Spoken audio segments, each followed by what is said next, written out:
Audio Jungle। Hello साथियों, नमस्कार। REET 2025 level 2 के लिए सामाजिक अध्ययन हम यहाँ पर देखने वाले हैं साथियों। कुल 60 क्वेश्चन हम यहाँ पर देखेंगे। संपूर्ण कोर्स पर आधारित ये सेशन होने वाला है। मित्रों, ये सीरीज चल रही है 12 नंबर वाली। अगर आपने अभी तक 1 से लगाकर 11 तक सीरीज नहीं देखी है, सभी को देखने की कोशिश करिएगा। इससे आपकी तैयारी मजबूत होगी, दमदार होगी और आपका रिवीजन सबसे शानदार होने वाला है। चैनल पर अगर आप यहाँ पर पहली बार देख रहे हो तो यार चैनल को कर लो सब्सक्राइब और ऑल नोटिफिकेशन ऑन ज़रूर करें, ताकि जो भी वीडियो आपका यहाँ पर अपलोड हो उसकी सूचना आप तक पहुँच सके सबसे पहले। तो शुरू करते हैं सीरीज को और देखते हैं आज के क्वेश्चन किस टाइप के रहने वाले हैं। यहाँ पर 10 क्वेश्चन पढ़ने के बाद अगर आपका मन करे कि वास्तव में कंटेंट अच्छा है, लाइक करना ही पड़ेगा, तब आप लाइक कर सकते हो।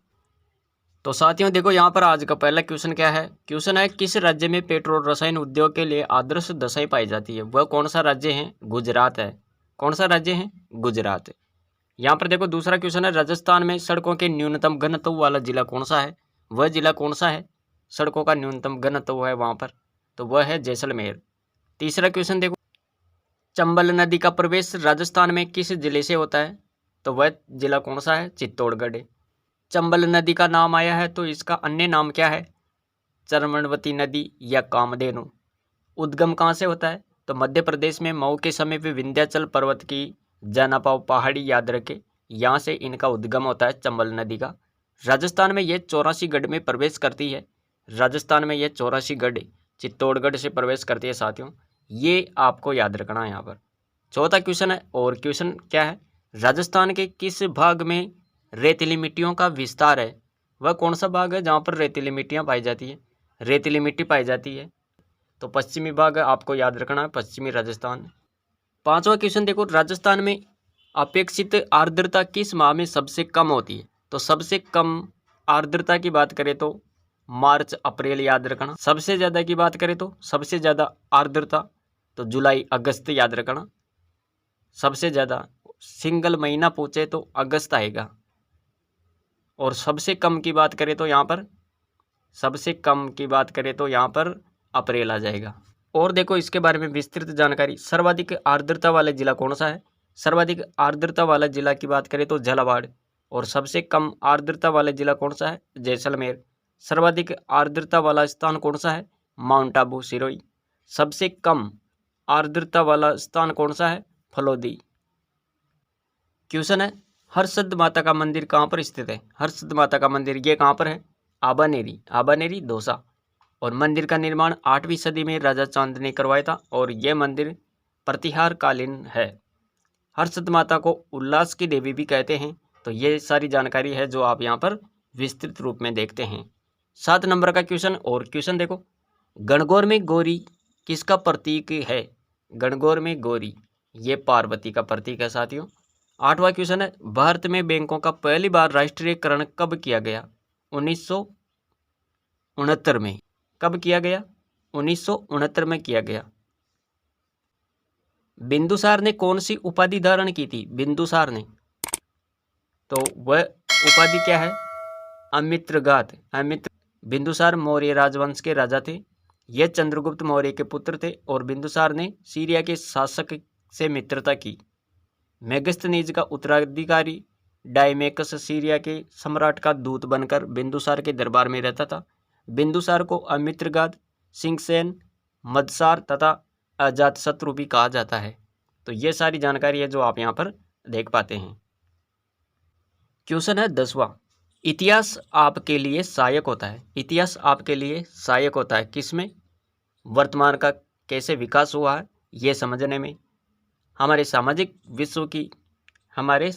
विश्व की गतिविधियों को समझने के लिए, अतीत की वर्तमान के साथ तुलना करने के लिए। तो इतिहास आपके लिए इन सब में आवश्यक होता है, इन सब में सहायक होता है। सहसंबंध का महत्व है। सहसंबंध का क्या महत्व है? पाठ्यक्रम के भार को कम करना, शिक्षण प्रक्रिया को रोचक, व्यवहारिक तथा बोधगम्य बनाना, सामाजिक गुणों का विकास करना। तो सहसंबंध का क्या महत्व है? ये तीनों बातें याद रखें यहाँ पर। 12 नंबर का क्वेश्चन, और क्वेश्चन जबरदस्त है। जब समाज संबंधी विषय को विज्ञान के गुणों से समावेशित कर दिया जाता है तो उसे क्या कहा जाता है? जब समाज संबंधी विषय को विज्ञान के गुणों से समावेशित कर दिया जाता है तो उसे क्या बोलते हैं? समाज विज्ञान। क्या बोलेंगे? समाज विज्ञान कहेंगे। 13 नंबर का क्वेश्चन, सामाजिक अध्ययन शिक्षण में कला का ज्ञान क्यों होना जरूरी है? सामाजिक अध्ययन शिक्षण में कला का ज्ञान होना क्यों जरूरी है? मानचित्र बनाने के लिए, चार्ट बनाने के लिए, रेखा चित्र बनाने के लिए। बिल्कुल सही है। 14 नंबर का क्वेश्चन, ज्ञान रचनात्मक सिद्धांत आधारित शिक्षण का आधार है। ज्ञान रचनात्मक सिद्धांत आधारित शिक्षण का आधार है। करके सीखना। 15 नंबर का क्वेश्चन देखो, और क्वेश्चन क्या है? शैक्षिक समस्याओं से ग्रस्त बालकों को किस समस्या का सामना करना पड़ता है? शैक्षिक समस्याओं से ग्रस्त बालकों को किस समस्या का सामना करना पड़ता है? तो भाषा के बोलने में असामान्यता का होना, ये उनको सामना करना पड़ता है। भाषा के बोलने में असामान्यता का होना। 16 नंबर का क्वेश्चन है, किसी आदर्श के अनुरूप व्यवहार को ढालने की प्रक्रिया को क्या कहते हैं?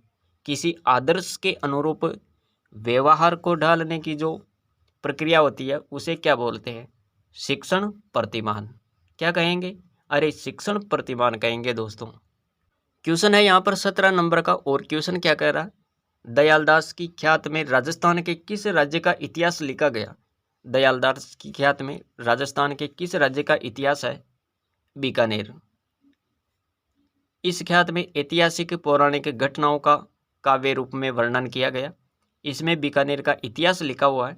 इसमें राव बीका से लेकर सरदार सिंह के राज्यारोहण तक का वर्णन मिलता है। क्वेश्चन है 18 नंबर का, और क्वेश्चन देखो, आजाद मोर्चा की स्थापना किसने की थी? आजाद मोर्चा की स्थापना करने वाले व्यक्ति कौन थे? बाबा हरिश्चंद्र। आजाद मोर्चा का संबंध जयपुर प्रजामंडल आंदोलन से है और इसकी स्थापना बाबा हरिश्चंद्र ने की थी दोस्तों। हरिजन सेवा संघ की राजपुताना शाखा का अध्यक्ष किसे मनोनीत किया गया? हरिजन सेवा संघ की राजपुताना शाखा का अध्यक्ष किसको मनोनीत किया गया? हरविलास शारदा को। राजस्थान में जरीना का मकबरा कहाँ पर स्थित है? धौलपुर में। कहाँ पर है ये? जरीना का मकबरा धौलपुर में है। और निर्माण किसने करवाया था? तो निर्माण के बारे में आपको याद रखना है, मुगल बादशाह आजम शाह ने 17वीं सदी में अपनी माँ विलास बानो बेगम की याद में इसका निर्माण करवाया। सूफी विचारधारा में गुरु को क्या कहा जाता है? सूफी विचारधारा में गुरु को क्या बोलते हैं? तो सूफी विचारधारा में गुरु को कहते हैं पीर। तो फिर शिष्य को क्या कहेंगे? मुरीद। राजस्थान का क्षेत्रफल भारत के क्षेत्रफल का कितना प्रतिशत है? राजस्थान का क्षेत्रफल भारत के क्षेत्रफल का कितना प्रतिशत है? 10.41%। यह क्षेत्रफल की दृष्टि से भारत का सबसे बड़ा राज्य है। और राजस्थान का क्षेत्रफल की बात करें तो साथियों यहाँ पर याद रखें 3,42,239 वर्ग किलोमीटर। 23 नंबर का क्वेश्चन देखो, भारत में न्यायिक संगठन की स्थापना किसने की थी? भारत में न्यायिक संगठन की स्थापना करने वाले व्यक्ति कौन थे? Lord Cornwallis. याद रखना यहाँ पर। महात्मा गांधी को सर्वप्रथम राष्ट्रपिता किसने कहा था? महात्मा गांधी को सर्वप्रथम राष्ट्रपिता कहने वाले व्यक्ति कौन थे? सुभाष चंद्र बोस। किसने कहा था? सुभाष चंद्र बोस ने कहा था महात्मा गांधी को राष्ट्रपिता। 1943 में आजाद हिंद फौज इन अस्तित्व में आई? सिंगापुर। 26 नंबर का क्वेश्चन देखो, लॉर्ड कर्जन ने वर्ष 1905 में बंगाल विभाजन कर दिया और विभाजन किस वर्ष में समाप्त हुआ? तो लॉर्ड कर्जन ने 1905 में बंगाल विभाजन कर दिया और विभाजन किस वर्ष में समाप्त हुआ? तो सन 1911 में। सन 1911 में यह समाप्त हो गया था। 19 जुलाई 1905 को बंगाल विभाजन की घोषणा होती है लॉर्ड कर्जन के द्वारा। 19 जुलाई 1905 को बंगाल विभाजन की घोषणा होती है। 16 अक्टूबर 1905 को लागू होने पर संपूर्ण बंगाल में शोक दिवस मनाया जाता है। 1911 में बंगाल विभाजन वापस लिया गया, रद्द कर दिया गया लॉर्ड कर्जन का सबसे विवादास्पद कार्य बंगाल का विभाजन था। तो साथियों ये जानकारी भी आप यहाँ पर याद रखें। इसके बाद में आगे बात करते हैं। अगला क्वेश्चन क्या है, 27 नंबर का क्वेश्चन देखो, संविधान सभा की अंतिम बैठक कब हुई थी? अंतिम बैठक, संविधान सभा की अंतिम बैठक कब हुई थी? तो 24 जनवरी 1950 को हुई थी। भारतीय संविधान सभा की आखिरी बैठक 24 जनवरी 1950 को हुई। संविधान सभा के सदस्यों ने संविधान को अपनाने और लागू करने के लिए मंजूरी दी। राष्ट्रगान और राष्ट्रगीत का चयन किया गया। संविधान सभा के 299 सदस्यों में से 284 सदस्यों ने संविधान पर हस्ताक्षर किए। सबसे पहले हस्ताक्षर किसने किया? जवाहरलाल नेहरू ने। सबसे पहले हस्ताक्षर करने वाले व्यक्ति कौन थे? जवाहरलाल नेहरू। अंतिम हस्ताक्षर किसने किए? डॉक्टर राजेंद्र प्रसाद ने। 15 महिलाओं में से 9 महिलाओं ने इस पर हस्ताक्षर किया। 28 नंबर का क्वेश्चन देखो, और क्वेश्चन क्या है, मध्य प्रदेश व राजस्थान की संयुक्त बहुउद्देशीय नदी घाटी परियोजना कौन सी है? मध्य प्रदेश व राजस्थान की संयुक्त बहुउद्देशीय नदी घाटी परियोजना चंबल, याद रखना, चंबल बहुउद्देशीय नदी घाटी परियोजना। इस परियोजना के तहत चंबल नदी पर 3 चरणों में 4 बांधों का निर्माण किया गया। 29 नंबर का क्वेश्चन देखो, भारतीय संविधान के किस भाग को उसकी आत्मा की संज्ञा दी गई? तो वह कौन सा भाग है? वह प्रस्तावना है दोस्तों, यानी संविधान की आत्मा प्रस्तावना को माना गया। भारतीय संविधान की प्रस्तावना का आधार पंडित जवाहरलाल नेहरू द्वारा 13 दिसंबर 1946 को संविधान निर्मात्री सभा में प्रस्तुत उद्देश्य प्रस्ताव है, जिसे संविधान सभा ने 22 जनवरी 1947 को मंजूरी दी। प्रस्तावना को संयुक्त राज्य अमेरिका के संविधान से ग्रहण किया गया। और साथियों यहाँ पर आपको यह भी याद रखना है, प्रस्तावना की भाषा किस देश से ली गई? तो ऑस्ट्रेलिया से ली गई। प्रस्तावना का प्रस्ताव सर्वप्रथम भारत सरकार अधिनियम 1919 में लाया गया।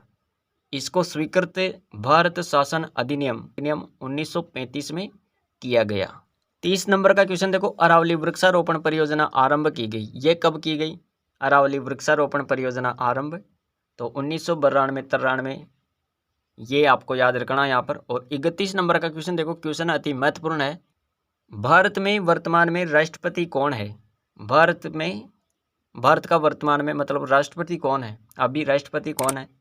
तो भारत के वर्तमान राष्ट्रपति द्रौपदी मुर्मू है, द्रौपदी मुर्मू।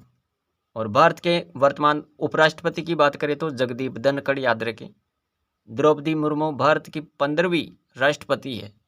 द्रौपदी मुर्मू ओडिशा की आदिवासी नेता और झारखंड की पूर्व राज्यपाल रह चुकी है। वे राष्ट्रपति पद के लिए नामांकित होने वाली अनुसूचित जनजाति की पहली सदस्य हैं।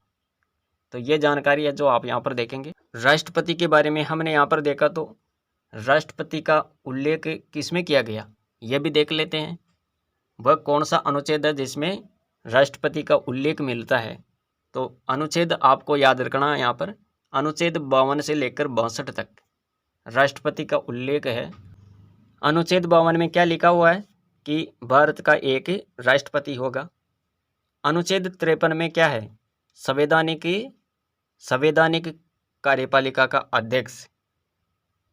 और अनुच्छेद 54 में है मतदाता। अनुच्छेद 55 में निर्वाचन पद्धति है। यहाँ पर देखो, अप्रत्यक्ष रूप से एक निर्वाचन मंडल द्वारा आनुपातिक प्रतिनिधित्व, चुनाव पद्धति के अनुसार एकल संक्रमणीय गुप्त मतदान द्वारा राष्ट्रपति का चुनाव होता है। राष्ट्रपति के निर्वाचन में भाग लेने वाले निर्वाचित सदस्य लोकसभा के, राज्यसभा के, विधानसभाओं के होते हैं। और अनुच्छेद 56 की बात करें तो इसमें पदावधि के बारे में है, 5 वर्ष का इनका कार्यकाल होता है। अनुच्छेद 57 में पुनर्निर्वाचन। अनुच्छेद 58 में क्या है? योग्यता के बारे में है। अनुच्छेद 59 में शर्तें हैं। और अनुच्छेद 60 में क्या है? अनुच्छेद 60 में शपथ के बारे में है। और शपथ सर्वोच्च न्यायालय के मुख्य न्यायाधीश द्वारा दिलाई जाती है। शपथ राष्ट्रपति को शपथ किसके द्वारा दिलाई जाती है? तो शपथ सर्वोच्च न्यायालय के मुख्य न्यायाधीश द्वारा। मुख्य न्यायाधीश की अनुपस्थिति में वरिष्ठ न्यायाधीश द्वारा। राष्ट्रपति अपना त्यागपत्र उपराष्ट्रपति को सौंपता है। अनुच्छेद 61 में क्या है? अनुच्छेद 61 में महाभियोग है और यह राष्ट्रपति को हटाने की प्रक्रिया है, महाभियोग। अनुच्छेद 62 में राष्ट्रपति पद आकस्मिक रिक्त हो जाने पर उपराष्ट्रपति राष्ट्रपति पद का निर्वहन करता है, तो इसके बारे में इसका उल्लेख है। राष्ट्रपति की अनुपस्थिति में रिक्त पद खाली हो जाता है, तब ऐसी स्थिति में क्या होता है? उपराष्ट्रपति राष्ट्रपति पद का निर्वहन करता है। राष्ट्रपति की अनुपस्थिति में उपराष्ट्रपति कार्यवाहक राष्ट्रपति होंगे, तो ये किस में है? अनुच्छेद 62 में है। साथियों देखो, हमने राष्ट्रपति के बारे में सभी अनुच्छेद यहाँ पर देख लिए हैं, तो एक लाइक तो बनता है साथियों, फटाफट लाइक कर दो वीडियो को। 32 नंबर का क्वेश्चन देखो, भारत के राष्ट्रपति को शपथ कौन दिलाता है? अब यहीं से क्वेश्चन आ गया वापस। तो भारत के राष्ट्रपति को शपथ कौन दिलाता है? तो भारत का मुख्य न्यायाधीश। ये आपको याद रखना है यहाँ पर। 33 नंबर का क्वेश्चन देखो, जब राज्यसभा का सभापति राष्ट्रपति के कार्यों को संभालता है, जब राज्यसभा का सभापति राष्ट्रपति के कार्यों को संभालता है, उस दौरान सभापति के कार्य को कौन संभालता है? तो यहाँ पर आपको याद रखना है उपराष्ट्रपति। कौन संभालता है? तो उपराष्ट्रपति संभालेगा दोस्तों। 34 नंबर का क्वेश्चन, एक वर्ष में कम से कम कितनी बार संसद की बैठक होना आवश्यक है? एक वर्ष में कम से कम कितनी बार संसद की बैठक होना आवश्यक है? 2 बार। कितनी बार? 2 बार, अनुच्छेद 65 के अनुसार। 35 नंबर का क्वेश्चन देखो, और क्वेश्चन क्या है? राज्यों में मंत्रियों को किसके द्वारा निर्धारित वेतन प्राप्त होता है? राज्यों में मंत्रियों को किसके द्वारा निर्धारित वेतन प्राप्त होता है? तो याद रखना यहाँ पर राज्य विधानमंडल। क्या याद रखेंगे? राज्य विधानमंडल आपको याद रखना है। शुष्क सागवान वन राजस्थान के किस जिले में पाए जाते हैं? शुष्क सागवान वन, सागवान के वन कौन से जिले में पाए जाते हैं? तो कोटा। कोटा को आप यहाँ पर देखें, शुष्क सागवान वन राजस्थान के कोटा जिले में पाए जाते हैं। तिब्बत का पठार कहाँ पर स्थित है? तिब्बत का पठार हिमालय पर्वत तथा क्विनलून के मध्य। विश्व की सर्वाधिक खारे पानी की झील वोन झील किस देश में स्थित है? वोन झील, तो यह है तुर्की में। कोयला किस चट्टान में पाया जाता है? कोयला परतदार चट्टान में पाया जाता है। विश्व का सर्वाधिक ज्वालामुखी वाला क्षेत्र कौन सा है? विश्व का सर्वाधिक ज्वालामुखी वाला क्षेत्र जापान द्वीप समूह। मुख्य बैंकों का राष्ट्रीयकरण हुआ। मुख्य बैंकों का राष्ट्रीयकरण 1969 में। कंचनजंगा तथा धौलागिरी पर्वत शिखर हिमालय के किस उप विभाग में स्थित है? नेपाल हिमालय। क्वेश्चन को यहाँ पर देखो, भारत के कोरोमंडल तट पर सर्वाधिक वर्षा कब होती है? भारत के कोरोमंडल तट पर सर्वाधिक वर्षा होती है अक्टूबर नवंबर में। कब होती है? अरे अक्टूबर नवंबर में होती है साथियों। 43 नंबर का क्वेश्चन देखो, और क्वेश्चन क्या है? पंजाब में कौन सा स्थान होजरी उद्योग के लिए प्रसिद्ध है? पंजाब में कौन सा स्थान होजरी उद्योग के लिए प्रसिद्ध है? लुधियाना। कौन सा संविधान संशोधन मंत्री परिषद के आकार को परिसीमित करता है? तो वह है 91वां संविधान संशोधन। 91वां संविधान संशोधन याद रखना यहाँ पर। और 91वें संविधान संशोधन अधिनियम 2003 द्वारा मंत्री परिषद के आकार को सीमित करने संबंधी प्रावधान किए गए। संविधान के अनुच्छेद 75 के तहत केंद्र और राज्यों के मंत्री परिषदों में अधिकतम निचले सदन की कुल संख्या का 15% तक हो सकता है। 45 नंबर का क्वेश्चन है, शोरसेन आकेट निषिद्ध क्षेत्र से संबंधित जिला कौन सा है?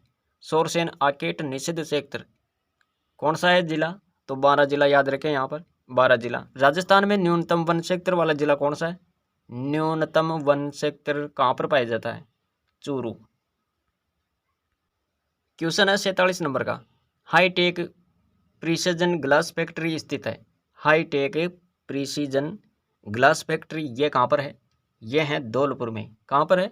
धौलपुर में। Hi tech precision glass factory Dholpur में स्थित है और यहाँ पर शराब की बोतलों का निर्माण किया जाता है। 48 नंबर का क्वेश्चन देखो, क्वेश्चन क्या है? जैसलमेर का प्रचलित नाम, जैसलमेर का प्रचलित नाम है मांड। 10वीं और 11वीं शताब्दी में जैसलमेर क्षेत्र मांड क्षेत्र कहलाया, अतः यहाँ विकसित गायन शैली मांड गायन शैली कहलाई। यह एक श्रृंगार प्रधान गायन शैली है। 49 नंबर का क्वेश्चन देखो, किस प्रजामंडल आंदोलन के तहत कृष्णा दिवस मनाया गया? वह कौन सा प्रजामंडल आंदोलन था जिसके तहत कृष्णा दिवस मनाया गया? तो मारवाड़ प्रजामंडल आपको यहाँ पर याद रखना है, मारवाड़ प्रजामंडल, इसमें कृष्णा दिवस मनाया गया। 1935 में मारवाड़ प्रजामंडल के द्वारा कृष्णा दिवस का आयोजन हुआ। ये मारवाड़ की कृष्णा कुमारी को न्याय दिलाने के लिए बम्बई में मनाया गया। 50 नंबर का क्वेश्चन देखो, क्वेश्चन क्या है? मानगढ़ धाम जो राजस्थान का जलियांवाला बाग के नाम से प्रसिद्ध है, वह कहाँ पर है? बांसवाड़ा। अभिनव भारत समाज की स्थापना किसने की थी? अभिनव भारत समाज की स्थापना वीर सावरकर के द्वारा की जाती है। तो यहाँ पर देखो विकल्प में तो वीर सावरकर ही था, इसलिए यहाँ पर वीर सावरकर हमने लिख दिया। तो आपको याद रखना है यहाँ पर इसकी स्थापना होती है 1904 में। अभिनव भारत समिति की स्थापना 1904 में विनायक दामोदर सावरकर और उनके भाई गणेश दामोदर और नारायण दामोदर सावरकर द्वारा इनकी स्थापना होती है साथियों। अगला क्वेश्चन देखो, क्वेश्चन क्या है? एनसीएफ 2005 में अध्यापक विद्यार्थी अनुपात क्या निर्धारित किया गया? तो एनसीएफ 2005 के अनुसार आपको यहाँ पर देखना है अध्यापक विद्यार्थी अनुपात, तो 1:30। एनसीएफ 2005 के अनुसार अध्यापक की भूमिका क्या है? एनसीएफ 2005 के अनुसार अध्यापक की भूमिका क्या है? उत्प्रेरक व सुविधादाता। एनसीएफ 2005 का प्रारंभ किस लेख से होता है? सभ्यता व प्रगति। एनसीएफ 2005 का प्रारंभ किस लेख से होता है? सभ्यता और प्रगति से। यहाँ पर देखो 55 नंबर का क्वेश्चन है साथियों, अजमेर मेरवाड़ा का राजस्थान में विलय कब हुआ था? अजमेर मेरवाड़ा का राजस्थान में विलय कब हुआ? 1 नवंबर 1956 याद रखें। राजस्थान एकीकरण के 7वें चरण में राज्य पुनर्गठन आयोग की सिफारिश पर अजमेर मेरवाड़ा आबू देलवाड़ा का विलय 1 नवंबर 1956 को राजस्थान में किया गया। इसके साथ आपको यह भी याद रखना, इसी दिन मध्य प्रदेश के मंदसौर जिले की मानपुरा तहसील के सुनेल टप्पा को झालावाड़ में मिलाया गया और झालावाड़ के सिनोज को मध्य प्रदेश में लिया गया। 56 नंबर का क्वेश्चन देखो, क्वेश्चन क्या? महरौली दिल्ली स्थित लौह स्तंभ का निर्माण किस शताब्दी में हुआ? चतुर्थ शताब्दी याद रखें। पिछवाई चित्रांकन किस चित्रकला शैली से संबंधित है? तो वह है नाथ द्वारा, नाथ द्वारा शैली याद रखें यहाँ पर। 58 नंबर का क्वेश्चन देखो, चंद्रगुप्त विक्रमादित्य के दरबार में प्रमुख ज्योतिषी कौन था? चंद्रगुप्त विक्रमादित्य के दरबार में प्रमुख ज्योतिषी कौन था? वराहमिहिर याद रखें। 59 नंबर का क्वेश्चन देखो, संप्रत्यय उपलब्धि प्रतिमान के प्रतिपादक है। संप्रत्यय उपलब्धि प्रतिमान के प्रतिपादक कौन है? जे.एस. ब्रूनर। कौन है? जे.एस. ब्रूनर है साथियों। आज की सीरीज का ये लास्ट क्वेश्चन देखो, रोटी रानी के नाम से इतिहास में प्रसिद्ध है, कौन है? रोटी रानी के नाम से इतिहास में प्रसिद्ध है ओमादे। तो साथियों ये थी आज की सीरीज जिसमें हमने कुल 60 क्वेश्चन देखे विस्तृत रूप में, और सीरीज को अपने मित्रों तक भी शेयर कर दें ताकि अधिक से अधिक विद्यार्थी मित्र इस सीरीज का फ़ायदा उठा सके। और मिलेंगे अगली सीरीज में, आज के लिए इतना ही। Thanks for watching.